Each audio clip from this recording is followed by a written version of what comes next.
This conference will now be recorded.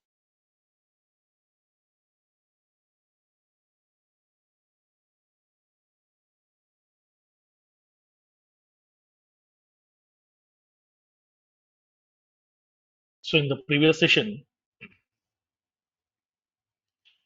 we have discussed about procedures, and we have discussed what exactly a procedure and what it contains, and what is the use of procedures,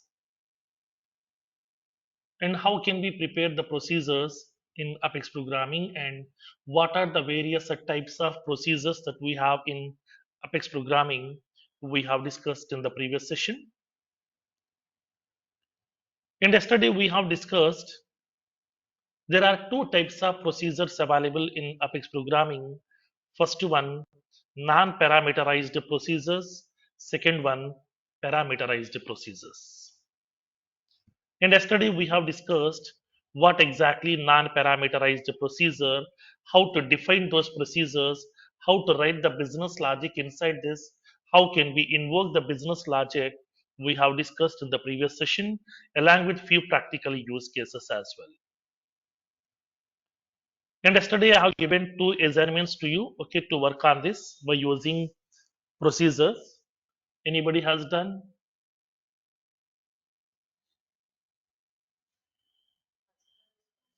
First one completed. What is that? Hiring manager and the related event record. Okay. Second one, hmm, relations are already there. Nothing different.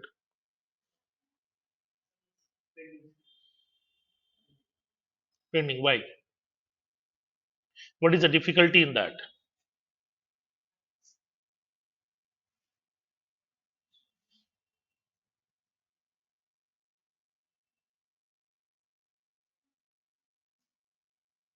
Hmm. What is the difficulty in this one? Let me sort it out. Tell me what is the problem in that.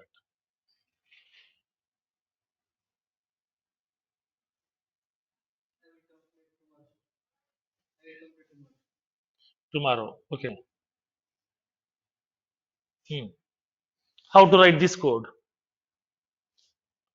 Concept is simple. Yesterday I told you that first of all, write the code in order to insert account record.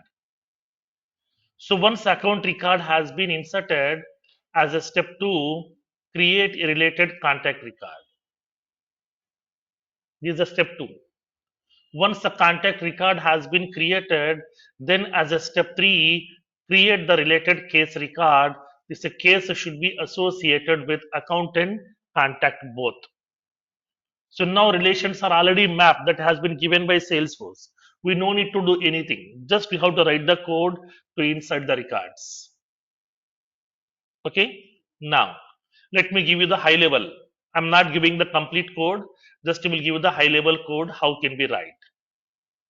Initially, we have to write the code to create account record. Some account some ACC equals to new account, and we have to pass a value for the account fields and insert the account record. Insert ACC. This is the step 1. Now check that whether account record is inserted or not.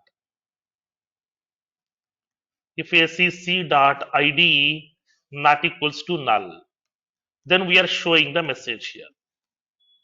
System.debug account inserted.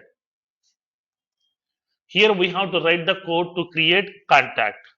So contact some con equals to new contact and pass the values for the fields. And then insert the contact record. Insert contact. Then we are showing the confirmation here. If contact.id not equals to null. Here we are passing this contact to be associated to account. Contact dot account ID equals to ACC dot ID, because this contact should be associated with this account. You know that how to make that related records also. Inside the contact object, we have a field called as account ID field. For this field, we are passing the ID of the account record. Now, once the contact record is not equals to null, that means contact record has been created. Then I would like to show the message. System.debug contact inserted. Once the contact also inserted, then create the case record. Case, some CS equals to new case. Pass the field values for the case. Upon inserting the case record, make this case to be associated to account and contact. So inside the case object, we have two fields. Account ID field. Pass ID of the account record.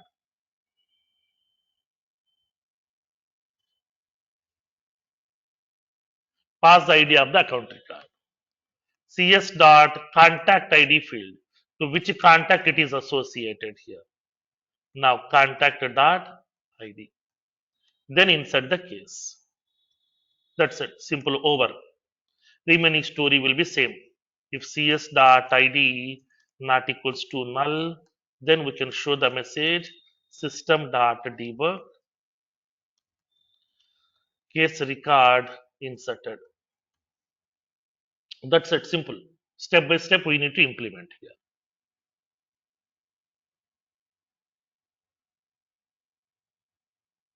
Okay.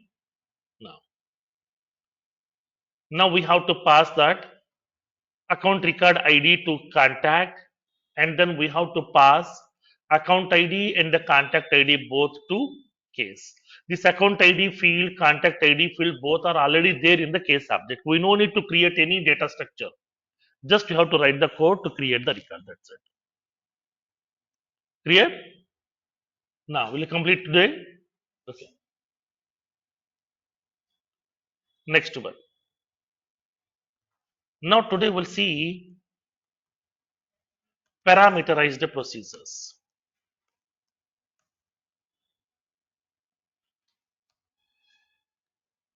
So we have to understand what exactly parameterized procedure and what is the use, and what parameterized procedures that we have, how to create a parameterized procedure in Apex programming, and how to invoke them, how to supply the values for the parameters at runtime, which you will see with the practical. So that already told you. Generally, what do you mean by parameter? Parameter means input. Okay. Parameter means input. So now I want to create a procedure where I want to pass some input values at runtime. I want to pass some input values to the procedure at runtime. Based on those input values, it has to perform the operations. Based on the input values, we have to perform the operations. Like for example, assume that as of now we have created some records in my lead object. But this is what a non-parameterized procedure over here. This is the non-parameterized procedure. Now, upon creating a lead record for each and every field, we are passing these values. We are passing these values for these lead fields. But these values we have hard coded. Hard coding means what fixed values we have given here. For example, upon invoking this procedure, it will be creating a new lead record with the name Anand Kumar. Now, suppose if I am invoking the same procedure second time, again the same code will be executed. Again, it will create one more lead record with the same details, Anand Kumar. Third time, I am calling this procedure. Then again, same code will be executed. Again, it will create one more lead record with the same details, Anand Kumar. So that means every time it is using the same values. Same first name, same last name, same company name, title, address, everything is same. But I don't want to make them as same. I want to pass some different values at runtime. Every time I would like to pass some different values, a different name, different company, different designation, different email ID, different phone number. I want to pass these values at runtime. Then how can we pass? In order to pass these values to these procedures at runtime, we are using the help of parameters. So, parameterized procedures are used to supply one or more input values to the procedure at runtime. We can pass one or more number of input values. Like for example, I want to pass this first name at runtime. I want to pass this last name. I want to pass company name. I want to pass a title. I want to pass a rating. I want to pass industry, annual revenue, phone, and the fax and the email, everything. That means these all are a single value or multiple values, multiple values. Now tell me in this case, all the values will be of same data type? No, these are different data types here. Now, because this is a string, this is also string, this is also string, this is also string, yeah, this is also string, this is also string. This is what? Decimal. That means ఏం different గొడవ type of అయ్యింది? here. This is ఏం string, గొడవ అయింది? this is string. Like that here, we are ఇందాక passing some అడిగింది different types of values. In గుర్తు this ఉందని చెప్పు. case, whenever we are invoking the procedure, we can pass different types of input values. No need to supply all the input values will be of same type. We can pass different types of values. Numerical also, integer also, decimal also, string also, boolean also, account type also, yes subject type also, anything we can pass. Either primitive type, yes subject type, any type of elements we can able to pass as input to the procedure at runtime. So how many input values you can pass? N number of, no limitation. Why? Because when you go to free programming languages, they're having some limitation. Like for example, assume that whenever we are using this C# .NET programming, upon preparing the procedures, we can pass a maximum of 1024 input parameters, 1024 output parameters. Total, they can pass a 2048 parameters to the procedures in C# .NET programming. But in Salesforce, we don't have any limitation. You can pass n number of input parameters also to the procedure at runtime. No limitations at all. We can pass n number of input parameters also to the procedures. That facility is available in Apex programming. The two, we can pass different types of input values. Like we can pass primitive type also, yes subject types also, Apex type also, user defined type also, collection type also, any type of elements we can pass at runtime. That facility is available.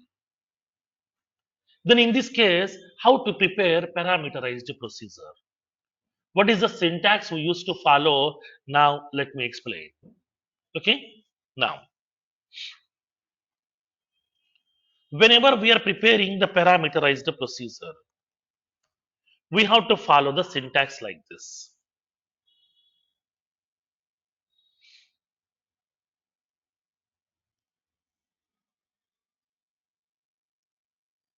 We have to follow the syntax. We can specify access specifier,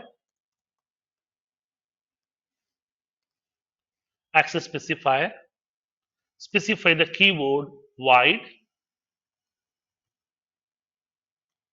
and the procedure name. As of now, we are writing like this because it is a non-parameterized, because here we are not passing any input values over here. Now I would like to supply some input values. So we have to specify data type, parameter name here. We have to pass data type, parameter name. What type of input you are going to supply, comma, second value here, data type, parameter name. Third one, data type, parameter name. Like that, we can able to pass n number of. Now, here you can raise a question. Sir, generally, whenever we are defining some variables, we are going to be writing like this. Like for example, integer, customer code, and the customer age, like that. That means multiple integer type of variables we are defining like this. Just we can specify integer, specify the multiple variables of same type by separating a comma. Can we write like this here also? No. Every parameter should have its own data type. Even though it will be same data type also, first parameter also, second parameter also, third parameter also, all the parameters may be string type, we have to pass separate data type here. Each parameter will have its own data type. That is a fundamental rule. Not only in Apex programming, in every programming language, same, common, no change at all. So we have to specify data type, parameter name, comma data type, parameter name, comma data type, parameter name. Like that, n number of parameters we can able to define it over here. Okay. So now in this case, then how can we define a procedure over here? Whenever we are defining the procedure, we have to specify the access specifier, specify the keyword void, because procedures doesn't return any value back to the calling environment, so that we are going to be giving the return type as void. Void means what? Nothing. Okay, yesterday we have discussed that void means nothing, so it won't return anything. So we can specify the procedure name and we can define the required input parameters, n number of parameters here. Okay, clear? Now, for example, let me define them here. I want to define few procedures here. Public class some math operations helper.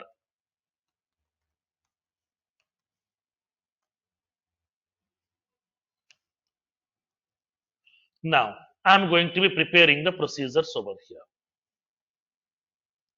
Public void addition. I want to perform the addition of two values. Now both the values will be of integer type. How can we define them? Integer first number, comma, integer second number.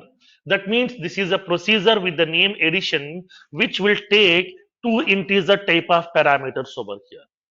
Now tell me, instead of writing integer first number, comma, integer second number, simply can we write like this here? Integer first number, comma, second number? No. Okay, it won't accept. Normal variable definition, we can follow that part over here. But upon defining the procedures, each procedure parameter should have separated data type, its own data type over here. All the data types may be same, but each parameter will have its own data type here. So we have to specify integer. So now we can able to define that procedure over here. Now here we can write the business logic. I'm preparing a procedure now. Public void multiply. I'm passing three parameters. First number, integer second number, integer third number. I would like to write the business logic. Here we can write the business logic over here. Clear? Now I want to define one more procedure also over here.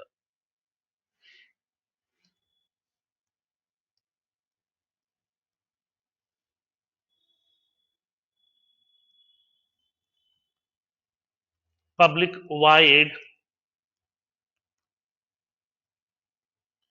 check equals. I want to take two string type of parameters. I want to compare whether both are equals or not.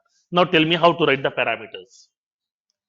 String, I would like to indicate some str1, string 1. Next, string some str2. Here we can write the business logic.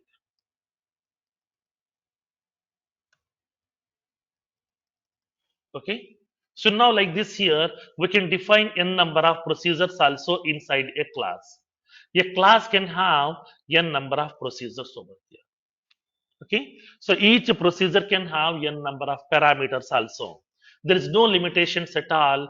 Whenever we are defining the procedures, we can able to define the required parameters of any data type also, primitive type also, yes subject type also, your apex types also, user defined types also, collection type also, any type of parameters we can able to pass to the procedure here. Okay, understood the concept here? Now, make a note of this one.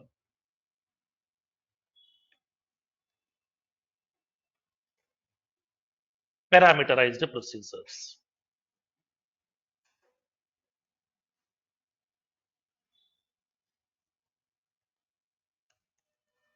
Parameter describes the input value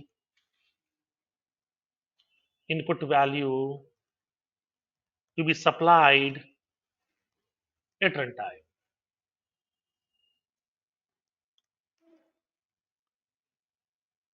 By using this feature,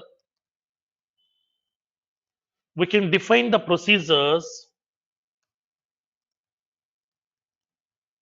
which can accept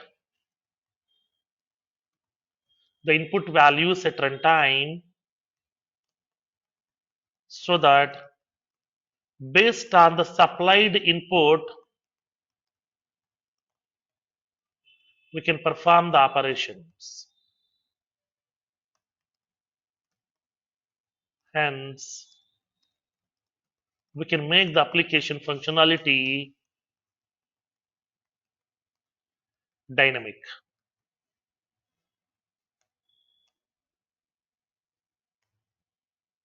Now,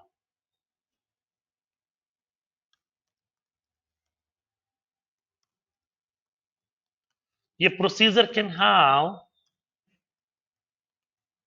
n number of parameters. A procedure can have n number of parameters.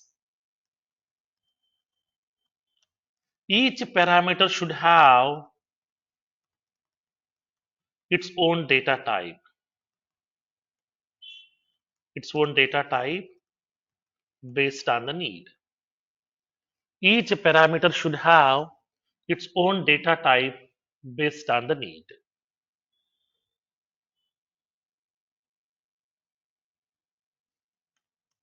Now,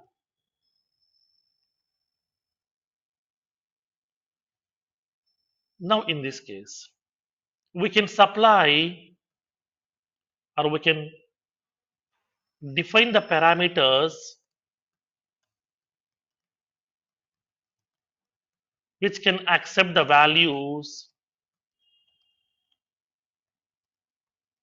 of type either primitive type, a subject type, collection type, apex type, or user defined types also. Any type of input parameter we can able to pass. Let's see the syntax.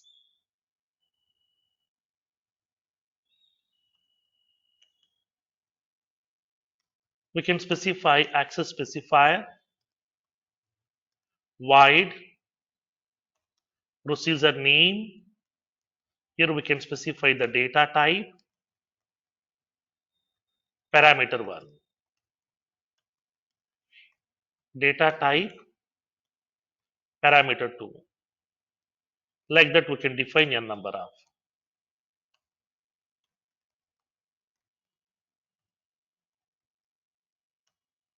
Write the business logic, whatever you want.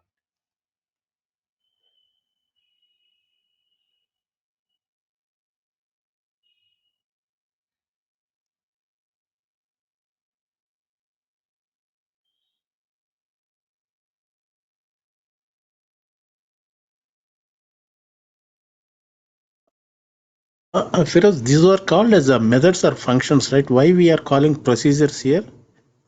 No, basically this is called as a procedure. Procedures and functions combination will be called as methods. because programming language to programming language, people will use different terminology. Actually, Okay. the the method which doesn't return any value, those will be called as procedures. The method which returns a value, that will be called as a function. These are the different names. But instead of using this different names, the people are calling it as subprogram, or in some programming languages, people will be called as methods. Simple. Okay. Got you. Thank you.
Done with the syntax.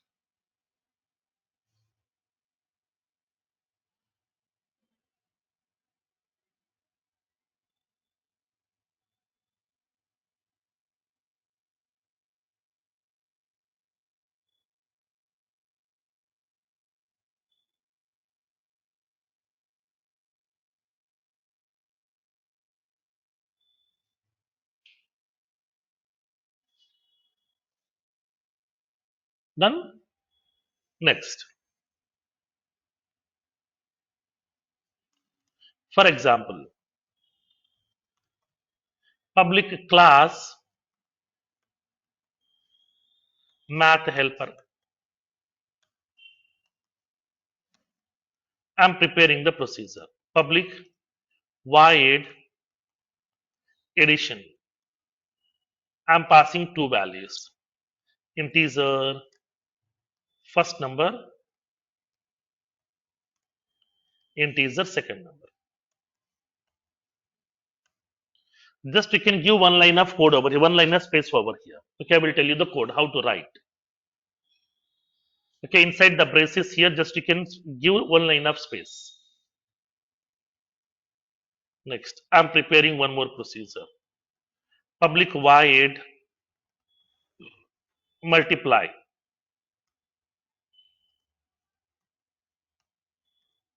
Integer first number, integer second number, integer third number. Three parameters I'm defining over here. Three will be of type integer. Now here also just to give one line of space. Public check equals. I want to take two string parameters. String str1, string str2, like as a string 1, string 2. Here just to give four lines of space over here. That's it. Okay, just to give four lines of space. This is how we are going to be defining the procedures.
Done up to this part, up to the syntax part. Now,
done with this? Next. Now, this is how we are going to be preparing this procedure. So, once a procedure is ready, then how can we invoke this procedure? How to call? As of now, we have prepared non-parameterized procedure. We are calling directly by using object name dot procedure name, open braces, close braces. But here, this procedure is expecting, okay, two input values of type what? Integer. Suppose I want to call this a procedure addition. So now we have to create the object of this math helper class. Through the object name, we can access this method. That means math helper object name dot addition. And here we need to pass two input values. Compulsorily, we have to pass the value. If you are not passing the value for any of these parameters, it will show the error message method does not exist or incorrect signature. Okay, it will show the error message method does not exist or incorrect signature. That means, boss, whatever the method you are trying to invoke, that method is not available, or whatever the syntax you have written, that syntax may be wrong. It will show the compilation error as well. So now here in this case here, okay, now in this case, upon invoking the procedure, compulsorily we have to pass a value for this two parameters. So this is the first parameter, second parameter. Now tell me in this case, we have defined the first parameter as integer, second parameter as okay integer. Both will be integer. So upon passing the values, we have to pass the value in the same order. For example, this is integer, assume that this is a string data type over here. Then, upon passing the value for this procedure, we have to pass a first integer, second we have to pass a string. Suppose if you are changing this one, it will show the compilation error here. Syntactical mistakes, compilation error. So for that reason, whatever the order we have defined the parameters, in the same order we have to pass the values. If you are changing the order, syntax will be wrong. Okay, it will show the compilation error. Your code cannot be compiled. It won't store into the metadata repository. So that please remember the point over here depends upon the number of parameters we have defined, those many number of input values we have to supply. That too, we have to pass a value for the parameters in the same order as per the procedure definition. As per the procedure definition, whatever the order we have defined the parameters, in the same order we need to pass the values. Okay, now let's see invoking the procedures.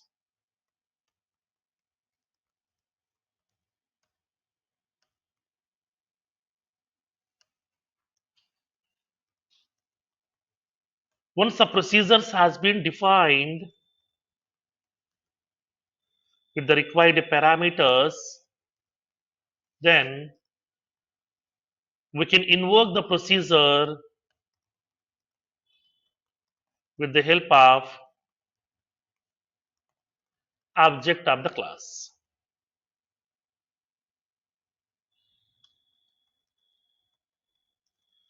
While invoking the procedure, we have to supply the input values for all the parameters at runtime. Note, we have to supply the values for the parameters in the same order as per the procedure definition.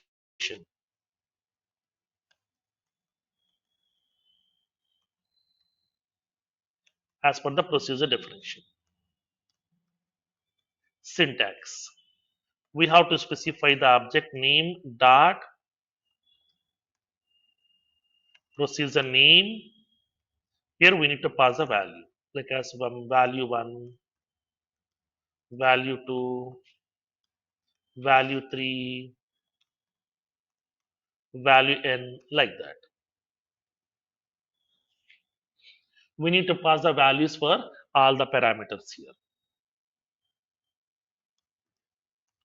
For example, math helper.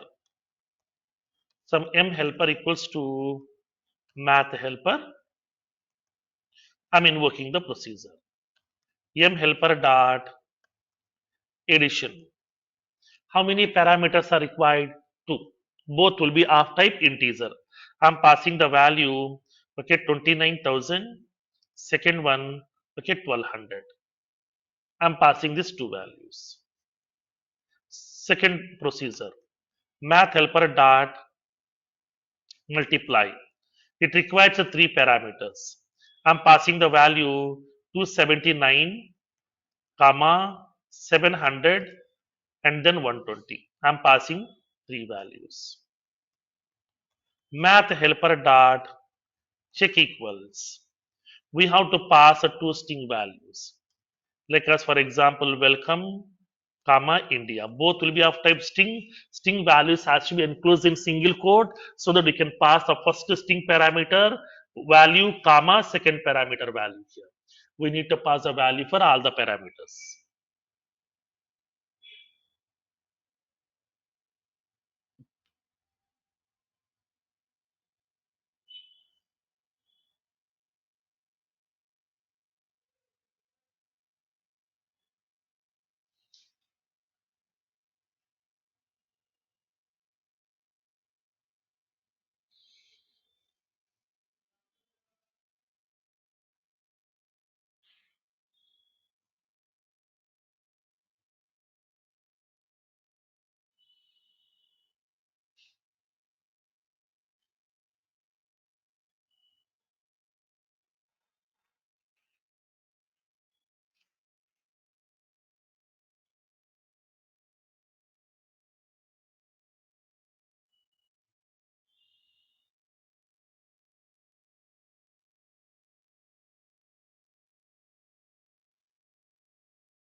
Done with this? Now, let me explain.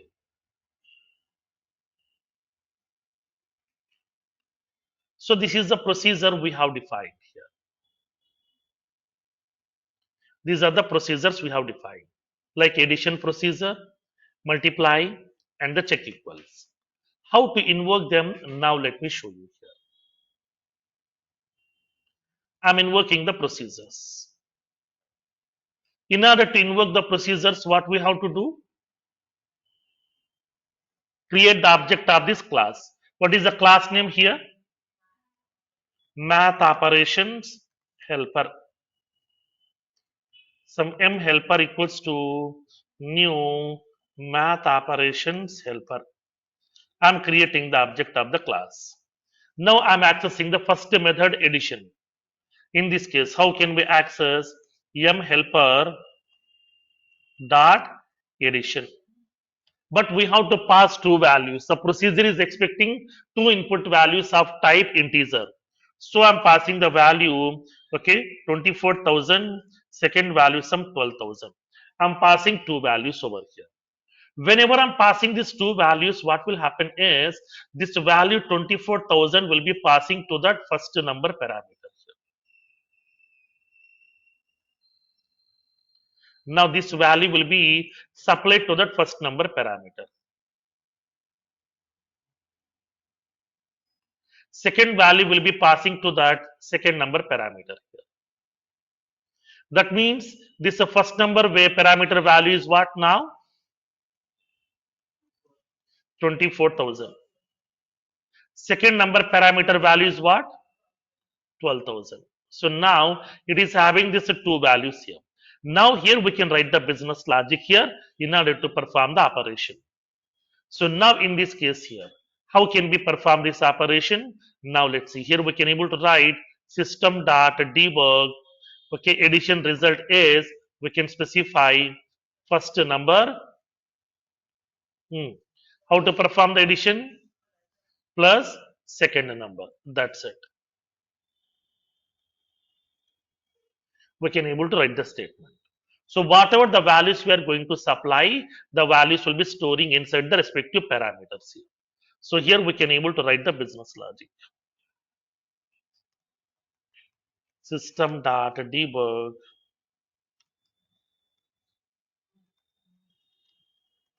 Addition result is I would like to place first number plus second number. We are invoking this. So in this case, this 12,000, 24,000 will be passing to the first number and the 12,000 will be passing to the second number. Now it will collect this value 24,000 and then 12,000. Both it will do the addition here. Okay, both it will do the addition and then we can able to show the result, that is 6,000. Okay, clear? Understood the concept now?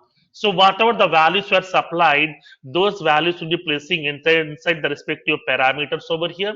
We can take those parameter values, we can perform the operations whatever you want. Understood the concept now? Next. Now, like the similar passion here. Here also, we have to write the logic. How to write the logic now? System dot debug.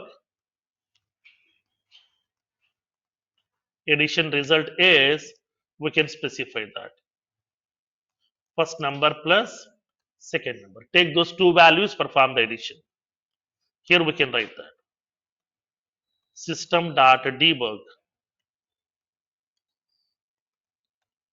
Multiply result is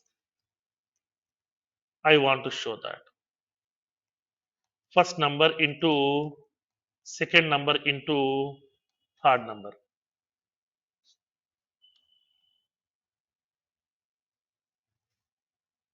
Here I would like to check that results over here. Now if str1 equals to str2, if both are same, I want to show the message both the strings are equals.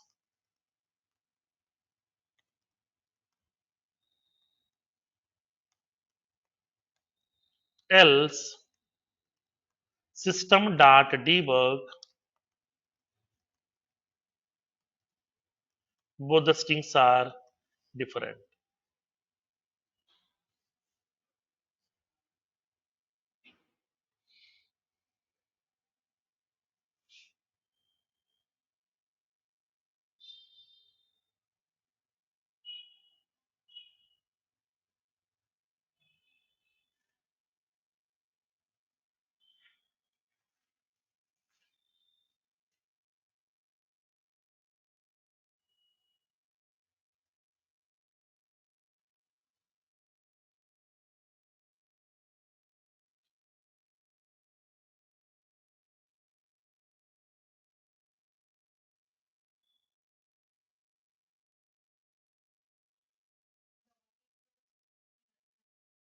Sorry, that also you can use. Okay. Now we can use dot equals also. Suppose if you want to check the binary comparison, simply we can specify str1 dot equals of str2. That's it. Clear? How to write the logic here?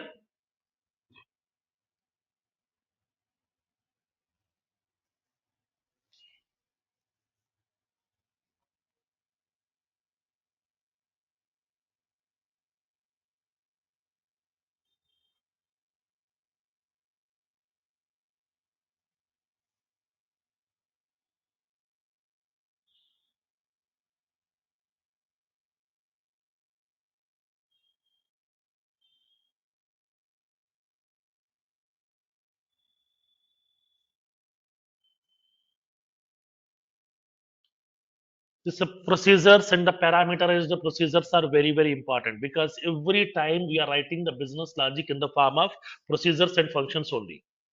We have to prepare the class, prepare the procedures, and then or prepare the function, write the logic.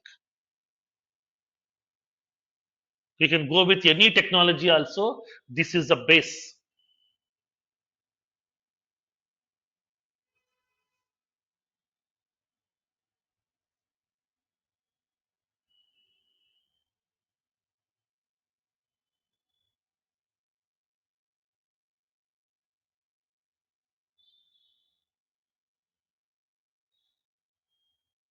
Mr. Feroz, Yes.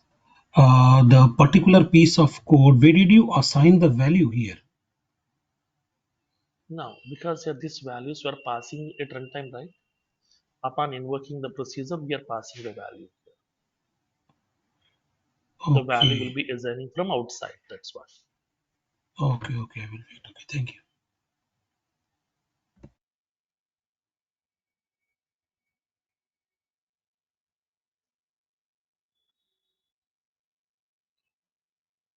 Done with this code. Now, let's see. Let's see how can we implement them.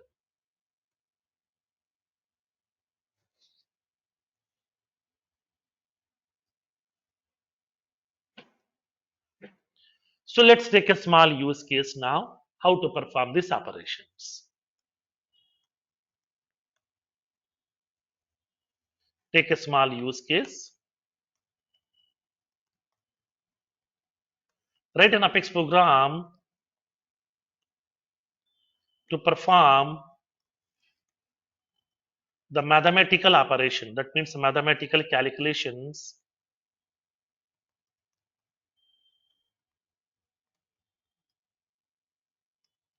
by using parameterized procedures.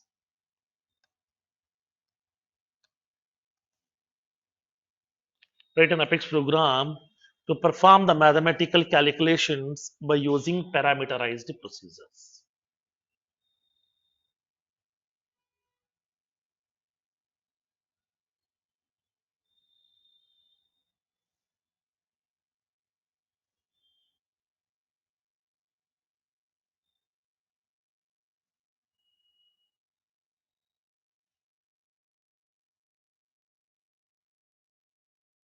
Done?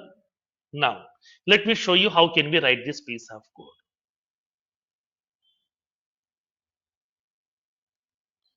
I'm going to my Salesforce org.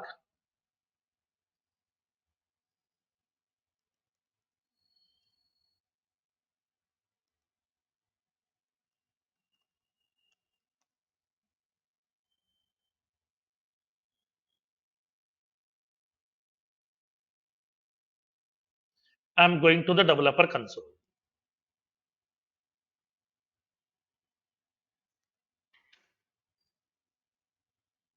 I'm preparing a new Apex class with the name Math Operations Helper.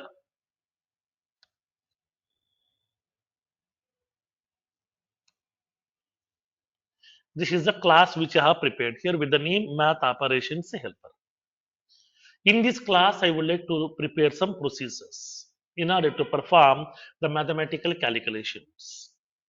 So I'm preparing a procedure, public void addition.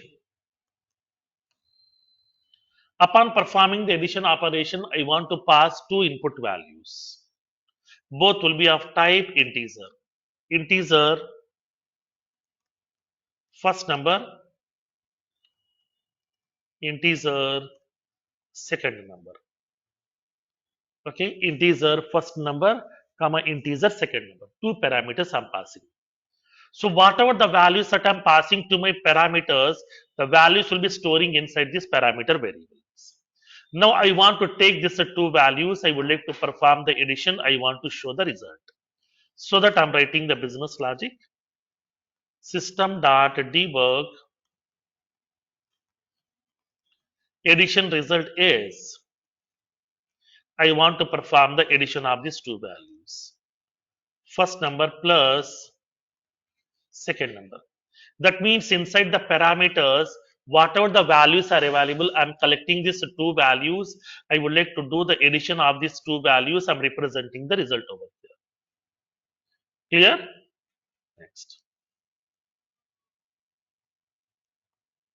Public void multiply.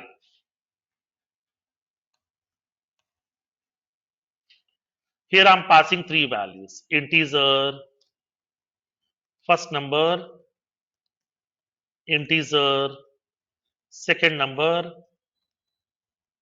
integer, third number. I'm taking these three values of type integer at runtime. I want to perform the multiplication of these three values. System.debug.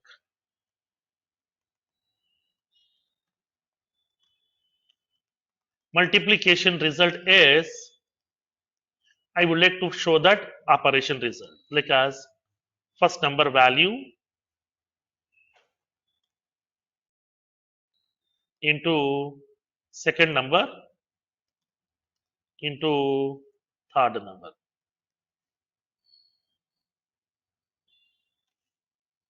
I'm performing the multiplication of these three values over here. Next, I want to perform the division of two values here. Public void division. For division, I'm passing through two input values over here. Now, integer first number, integer second number. I want to perform the division. Suppose, for example, for the first number, I have given this value 4000. Second number, I have given the value some 25. Then we can able to perform the operation directly, first number by second number. Suppose if I'm giving the second number value as 0, what will happen? Exception. What is that exception? Math exception divided by 0. We have observed this kind of functionality in our starting classes of Apex programming code. So in this case here, this kind of conditions also I would like to handle. So that I want to check whatever the second number value we have supplied right now, whether that value is greater than 0 or not. If it is more than 0, then only I would like to perform division. Or else I want to show the message by using if conditional statement. So here I'm checking the condition. If second number value is greater than 0, then I would like to perform the operation. System.debug division result is, here I'm performing the operation. First number by second number. Else what we can do? We can print the message. Division operation cannot be performed as the second number value is 0.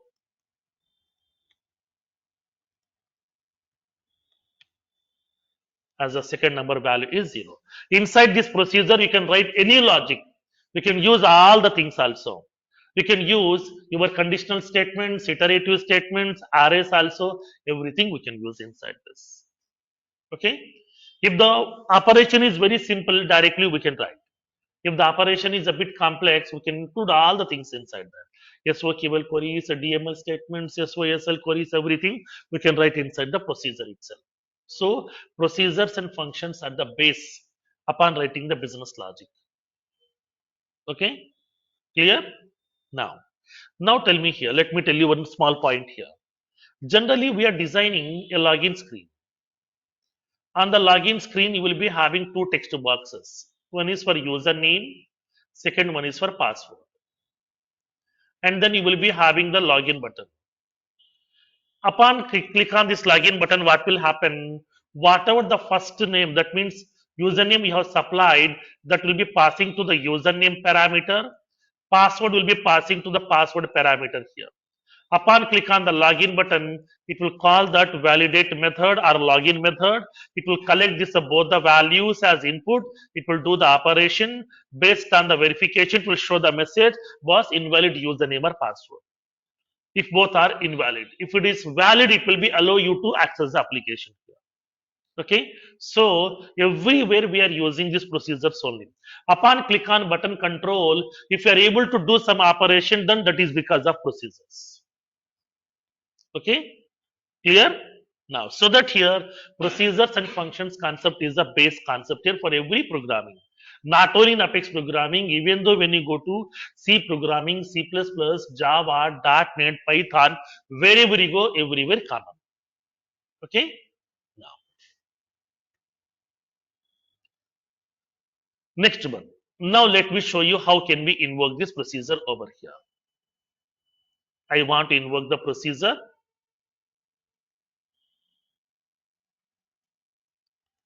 How can we invoke it?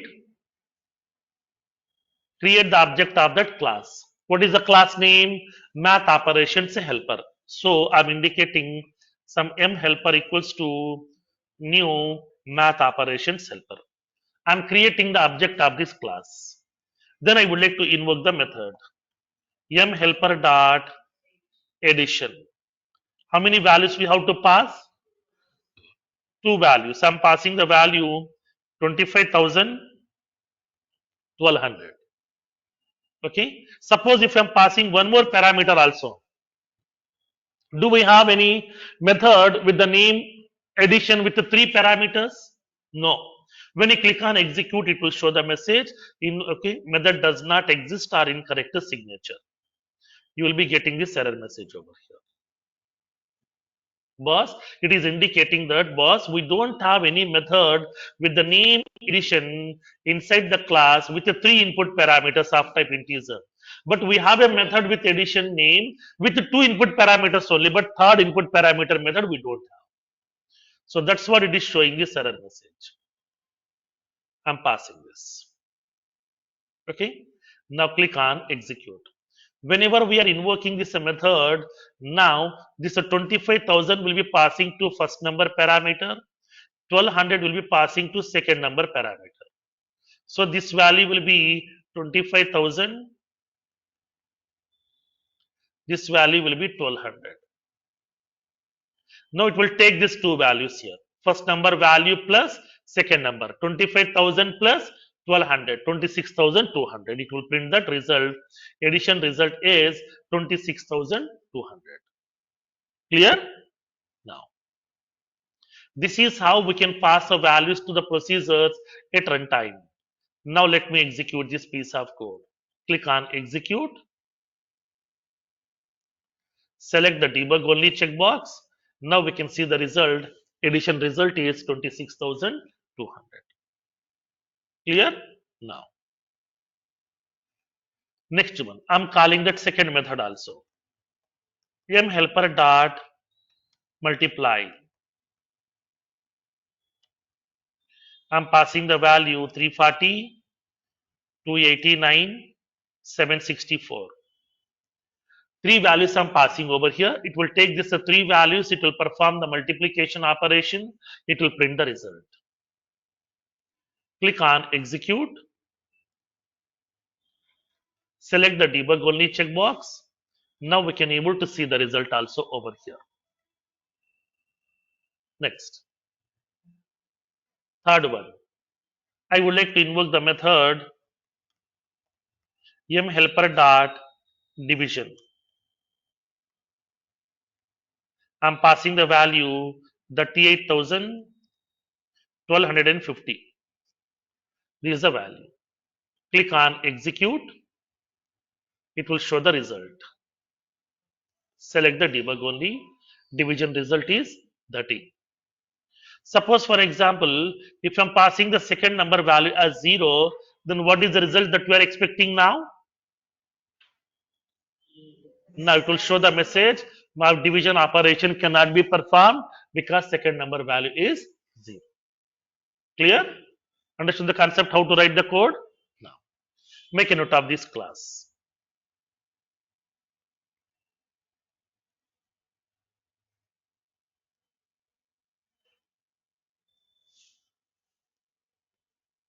Write the class code.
Mr. Feroz, I have a quick question. When I'm trying to execute the code in execute anonymous window, it is giving me an unexpected token of mhelper. Because we have not defined in the class, it is not returning the result. Yes, you have to prepare the class first, right? Have you No, prepared I the have prepared class? the class. I have prepared the class, but we have not like. Save it. Def Save this. Save the class first. Oh, okay. Thank you. Save the class first, then execute. Okay, thank you.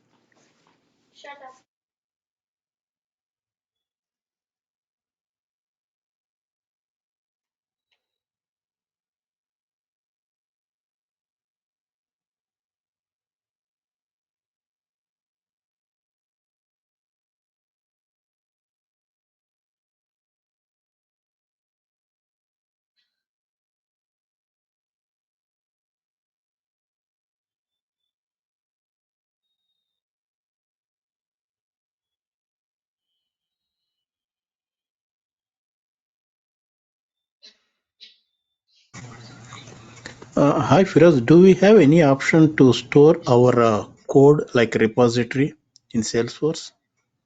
Yes, you can use any code repository also. Okay. Like you can use any version controlling tool, whatever you have, like as a TFS, GitHub also, and we are having that Perforce from IBM. Like that, we have multiple version controlling tools where we can store the code. But here, before going to that, we have to install a tool called as Visual Studio Code Editor from say from your internet, and then we have to connect that tool with your Salesforce R. This whole code we can store into your local system. From there, we can push into your Git repository. Any Yes. code repository you can use. Okay. So in the production, in the typical production environment also, we are going to be using the Visual Studio Code only, or what type of editor Ah, we have to yes. use? Now we are having that separate feature is available called as a change sets. In Salesforce, we have a feature called as a change sets. How Hmm. can we build the change sets and how to deploy the code from our development environment to QA, QA to UAT, UAT to stage to production? The complete flow I will show you practically at the end of the development sessions during deployments Oh, concept. one last question, like in other programming languages, we have the versions like in .NET 4, 5, like that it is there. Even Right, in right, Angular right. also. Like Salesforce, we have the Hmm. versions. No, no, because in Salesforce we are having purely seasonal releases, like as winter. The right now currently we are using winter 24 release. Okay. Okay. We don't have any version numbers like as okay, 2.0, 3.0, 4.5. We don't have such kind of version numbers. We have release names. Those will be like as winter, spring, summer. Three releases per year. So So the it will current be on release is auto winter push 24. only. Right. We no need to install anything. It will be Right, automatically right, will come right. to the. Automatically, Oh, yes. Automatically upgradable. thank you.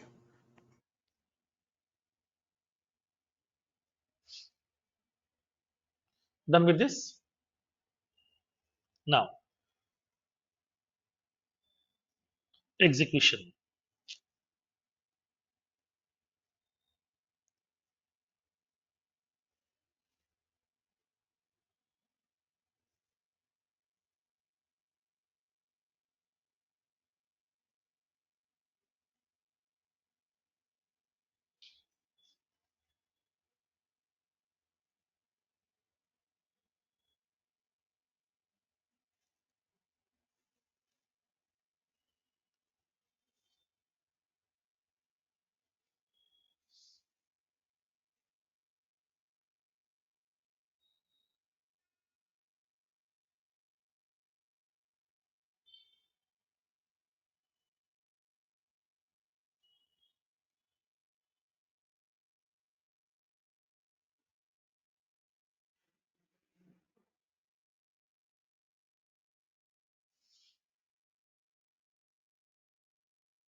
Done with this code? Now,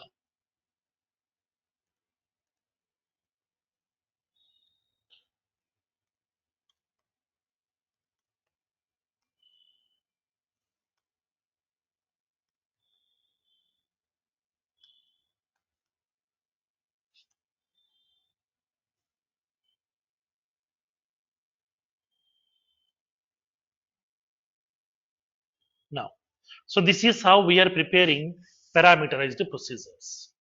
Then how can we implement some more complex logics we'll see in tomorrow's session. Tomorrow I will be discussing about some more examples of okay, parameterized procedures, how to create the records in our object through parameterized procedures, how to pass the field values at runtime. We'll see practically in tomorrow's session. Okay, and tomorrow we are going to discuss about one more feature. How can we prepare static procedures? What is static procedure, what is non-static? Okay, we'll see practically here. Instead of creating the object of the class, directly we can access the procedure by using class name dot procedure name. How to prepare them, we'll see. And then we'll see the concept of chaining mechanism, how to invoke one procedure from another one. Okay, we'll see the chaining mechanism also in tomorrow's session. Okay, but do the practice on these features today. Tomorrow we'll see the some more features of parameterized procedures. Thank you.